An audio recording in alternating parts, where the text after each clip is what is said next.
Do'stlar, hozir bilasizlar, paxta mavsumi juda shiddat bilan davom etyapti. Biz ayni damda Mingbuloq tumani To'psada mahallasidamiz. Fermer nomi nima edi? Mingbuloq obod zamin.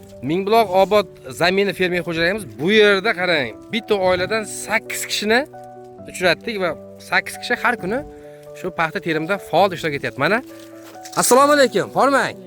Charchamayapsizmi? Rahmat. Hamidaxon oya, mana bir paxta bo'yicha ozgina bir ma'lumot berib yuboringchi, qanaqa bu terimlar? Buni men ta'riflab aytolmayman. Ha. Ha. Kimlar bilan teryapsiz mana? Ayting hozir mana shu. Farzandlarim, kelin qizlarim bilan, singillarim bilan. Nechta farzandingiz bor bu yerda? Bu yerda hozir ikkita kelinim, bitta qizim bor. Ikkita keliningiz, bitta qizingiz, ikkita Kelin. o'g'il, ikkitasi O'g'lim ham bor. o'g'lingiz ham bor, qoyil. Nechtadan teryapsiz mana? Sir bo'lmasa aytingchi. Ha?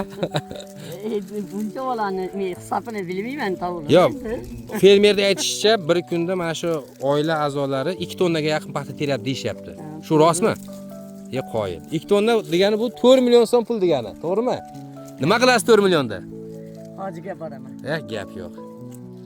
Doim niyatingizga yeting. Alloh. Shu uyda shu dangasa ayollar ham bor-da, dangasa xotinlar ham bor. Shularga nima deysiz? Ularga nima deyardim, harakat qilinglar deyardim. Senlar birga paxta teramiz deyardim. Qoyil, mana do'stlar, mana ko'ryapsizlar.